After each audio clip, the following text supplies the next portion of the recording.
All right, so if you're listening in today, chances are joint pain is something you're either dealing with right now, or maybe you're just trying to, be proactive and prevent it down the road. And that's what we're going deep on today. Oh, yeah. We're going way beyond just the basic stuff. Right. Got this source material here. Yep. And it's kind of funny. It's actually written like a podcast script itself. Definitely meta. Yeah. A little meta, right? Totally. But we're using that as a jumping off point to really dig into what's going on with your joints and what you can do about it. So, One thing that always fascinates me is how so much joint pain can be traced back to inflammation. Yeah. You hear that word all the time. oh, absolutely.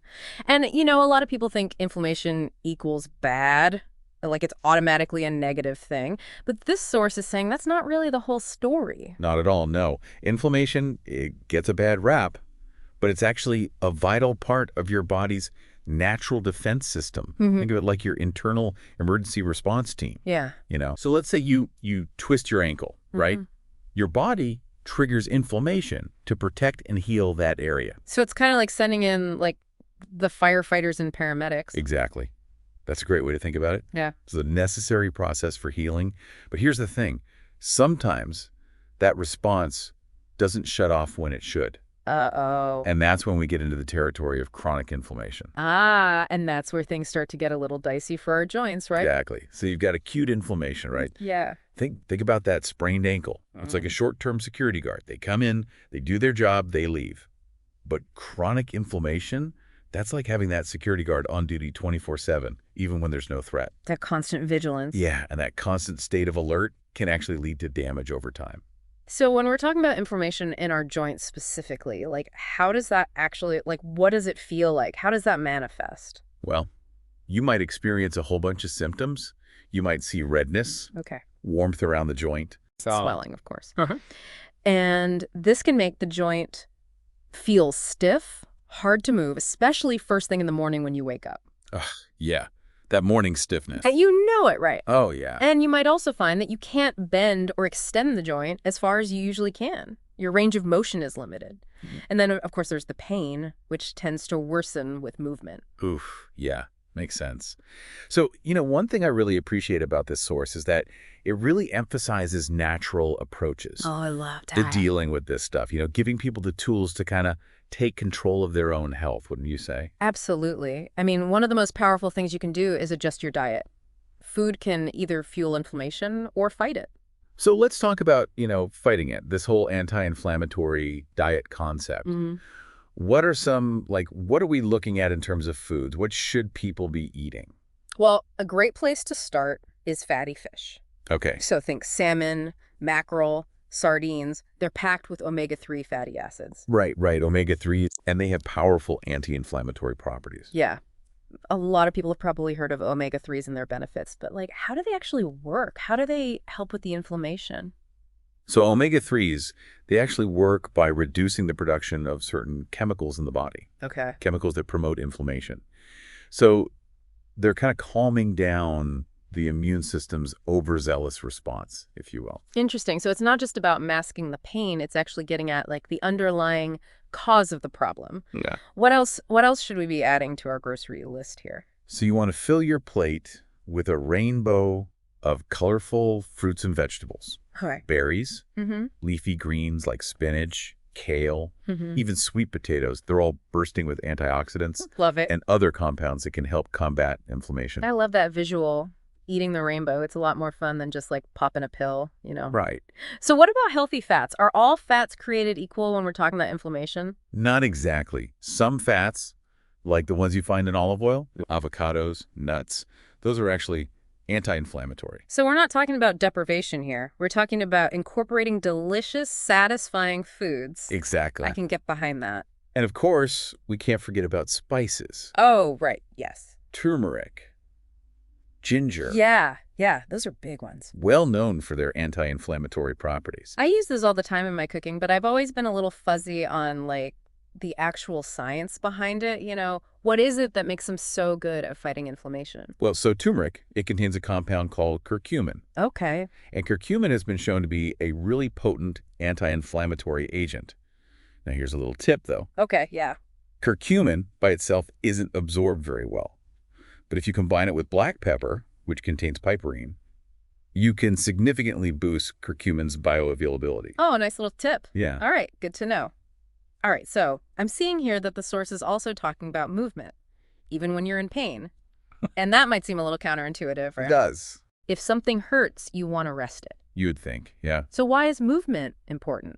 It's a common misconception, I get it. Rest is important, especially during an acute injury, absolutely. Right. But when we're talking about chronic joint pain, movement is actually medicine. Okay. The key is to choose activities that support your joints rather than strain them. So what kind of movements are we talking about here? So low-impact activities are a great place to start. Things like swimming, Okay. cycling, even just walking. Yeah. These can help to maintain your mobility without putting excessive stress on your joints. And then for some people, even gentle stretching or yoga can be beneficial. Yeah. Okay, so it's not about pushing yourself to the limit. It's about finding something that feels good and that you can do consistently. Exactly. Speaking of things that feel good, I'm curious about the link between stress and joint pain, because I know personally when I'm stressed out, my aches and pains tend to flare up. Mm-hmm. Is that all in my head, or is there actually a connection there? You are not imagining it. There's a very real mind-body connection when it comes to pain. Chronic stress can actually increase inflammation throughout the body, including in the joints. So if someone's feeling stressed out, what are some practical things that they can do to manage that stress? Well, even small changes can make a big difference. Okay, good. Setting aside just a few minutes each day for meditation or deep breathing can have a significant impact on your stress levels.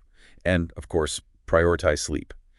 Aim for 7 to 9 hours of quality sleep each night. That can really help your body repair and recover. I feel like those are such great tips, but also, a lot of people struggle with finding time for those things, especially when they're already dealing with pain fatigue. Well, what do you say to someone who just feels like they're too busy for that self-care stuff? I understand that feeling. I hear it from my patients all the time. But here's the thing. Even 5 minutes of deep breathing, going to bed 15 minutes earlier, those small things can make a difference. And remember, self-care is not selfish. It's essential. You're investing in your well-being so you can have the energy and the resilience to deal with everything else that life throws at you. Right, absolutely.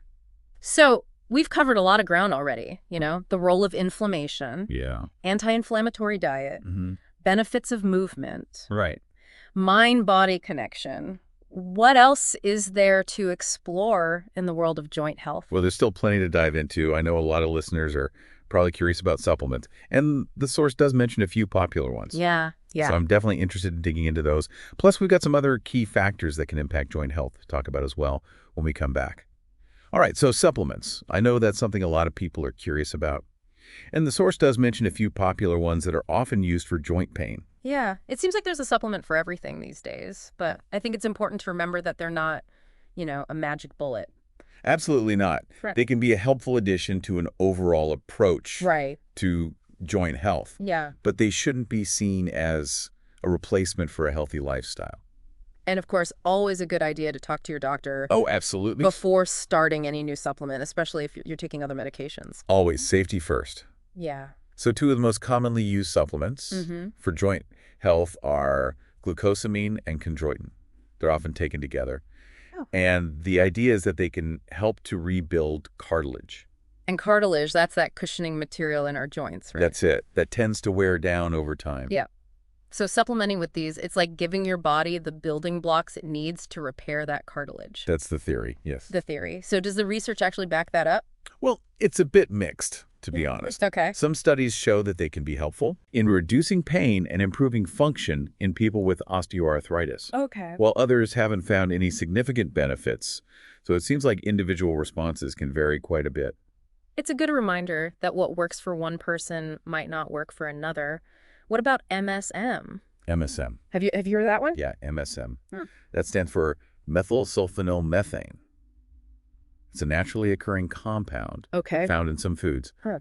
And it's thought to have anti-inflammatory and pain-relieving properties. Mm-hmm. So some people find it helpful for joint pain, But again, more research is needed. More research is needed. It seems like that's a recurring theme with a lot of these supplements. It really is. What about fish oil? Fish oil. So we talked about the benefits of omega-3s from fish. Yes. Does taking a fish oil supplement offer the same advantages? It can be a convenient way to increase your intake of omega-3s, especially if you're not eating fatty fish regularly. And as we discussed, those omega-3s can help to reduce inflammation in the body. So it's like a backup plan, kind of. Exactly. If you're not getting enough. Speaking of things that support joint health, the source also mentions collagen peptides. Those have become pretty popular. Oh yeah, they're everywhere these days. So collagen is the most abundant protein in our bodies, and it's a key component of, you guessed it, cartilage. Right, right. So the idea behind collagen supplements is that they might provide the raw materials to help our bodies repair and rebuild that cartilage. It's like giving your joints a direct supply. Exactly. Have you seen any promising results with collagen in your practice? You know, it's still a relatively new area of research, but some early studies are suggesting that collagen peptides may be helpful in reducing pain and improving function in people with osteoarthritis. Interesting. However, as always, more research is needed, Of course. to confirm these findings Right. and understand the optimal dosage and types of collagen for joint health. So it's exciting to see that there's so much research being done, It is. exploring these natural ways. But as we've discussed, supplements are just one piece of the puzzle. Right. The source also highlights some other important factors that we often overlook. Oh, absolutely. It's about taking a holistic approach and considering all the different aspects of our lifestyle that can impact joint health. And one of the biggest ones is weight management. That makes sense. Carrying extra weight puts a lot of stress on your joints. It does, especially on weight-bearing joints like the knees and hips. Even a small amount of weight loss can make a significant difference in reducing joint pain and improving mobility. So it's not about like striving for some, unattainable ideal. It's about finding a weight that feels good for you. Exactly. What about ergonomics? Ergonomics, that's a good one. I've heard that word thrown around a lot, but not always sure what it means in like a practical sense. So ergonomics is all about how we position and use our bodies during daily activities. Right. It's about minimizing strain and preventing injuries by paying attention to things like posture, workspace setup, lifting techniques, all that good stuff. So it's like being mindful of how you're moving and using your body. Exactly. So for example, if you spend a lot of time sitting at a desk, you want to make sure your chair is supportive, your monitor's at eye level. Right. When you're lifting heavy objects, use your legs, not your back.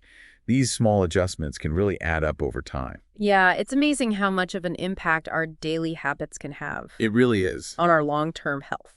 And we can't forget about hydration. Oh, right. Yes. Water is essential for lubricating our joints, so staying well hydrated is crucial. We often think about hydration for like our skin or our energy levels. Right. But our joints need it too. They do. Yeah. And finally, the source mentions temperature therapy, which can be a really effective way to manage pain and swelling. I've heard of using heat and cold for injuries, but how does that work exactly? So heat helps to relax muscles and increase blood flow to the area, while cold helps reduce inflammation and numb pain. So you might, for example, apply heat before activity to loosen up those stiff joints, and then apply cold afterwards to reduce any soreness. So it's kind of like using those tools strategically to help your body. Exactly. So we've covered a lot of great information so far, natural approaches to managing this pain. But I think it's also important to remember that there are times when professional guidance is essential. Absolutely. I mean, natural approaches can be very effective, but it's crucial to know when to seek help from a healthcare professional. The source outlines some specific situations where seeing a doctor is highly recommended. For instance, if your pain lasts more than 2 weeks, if you have severe swelling or redness, if you're having difficulty doing everyday activities, those are all red flags. Can I imagine any unusual symptoms like joint deformities or sudden loss of mobility? Absolutely. That would also warrant a trip to the doctor. Better safe than sorry. Right? Yeah. Absolutely. Early diagnosis and treatment can make a huge difference in preventing long-term damage and preserving joint health. And speaking of prevention, the source really emphasizes that taking steps to prevent joint problems in the first place is often easier than trying to manage chronic pain later on. It's like that old saying, an ounce of prevention is worth a pound of cure. Exactly. So let's recap. What are some of those key prevention strategies? Well, regular exercise is crucial. We've talked about the benefits of low-impact activities, stretching, strength training. Finding activities you enjoy and making them a regular part of your routine is key. So movement is medicine, both for managing existing pain and preventing future problems. What else? Maintaining a healthy weight. Yeah. We've discussed how that can really put stress on our joints. So staying within a healthy weight range is huge. Okay, exercise, weight management. What about nutrition? Does that play a role in prevention as well? Huge role. That anti-inflammatory diet we talked about, it's not just for managing existing pain. It's also a powerful tool for preventing it. So load up on those fatty fish, the colorful fruits and vegetables, healthy fats, spices. And let's not forget about good posture and ergonomics. Oh, that's a big one. Being mindful of how we're using our bodies throughout the day. Exactly. It's all about those small, consistent habits Yeah. that can make a big difference over time. All right, so we've covered a lot of ground in this deep dive. We've explored the connection between inflammation and joint pain. We've talked about natural approaches to managing and preventing these problems, even touched on when to seek professional help. It's been a really comprehensive discussion, and I hope our listeners are feeling empowered with some knowledge and practical tips. I think we've given them a lot to think about We have. and a lot of tools to work with. But before we wrap up completely, I'd love to explore some additional insights and leave our listeners with a thought-provoking question. I love it. Let's do it. So as we wrap up this deep dive into joint pain and inflammation, I'm curious, what's resonating with you most from what we've talked about so far? What feels like an aha moment? Or maybe something you're ready to try out in your own life? I think what really stands out for me is that living with joint pain doesn't have to mean constant suffering. There's so much you can do to manage pain and really improve your quality of life. Yeah, and it doesn't have to be like this all or nothing approach either. Right. Even small changes like to your diet or your exercise routine or how you manage stress, those can all make a big difference. Absolutely. And I think it's also important to remember that everyone's body is different. What works for one person might not work for another. So it really does often take some experimentation to find what works best for you. And that's where, having that open communication with your healthcare provider is so important. Absolutely. They can help you navigate all the options and come up with a plan that really addresses your specific needs. Couldn't agree more. If I could leave our listeners with one final thought to ponder, it would be this. What if, instead of just reacting to pain when it pops up, we shifted our focus to building resilience in our bodies? That's an interesting way to look at it. So instead of always being on the defense, trying to fight the pain, Yeah, we can actually be proactive and create more strength and flexibility. exactly. Think about everything we've talked about. Nourishing our bodies with those anti-inflammatory foods, finding ways to move our joints that feel good, managing stress levels, even just optimizing our environments to minimize strain.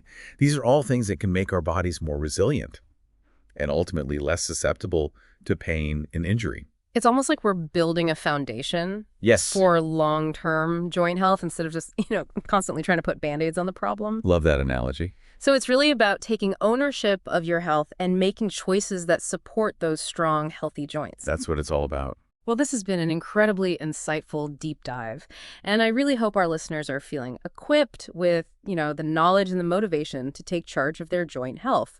It's a journey, not a destination, right? That's right. So keep learning, keep exploring, and keep moving. Thanks for joining us.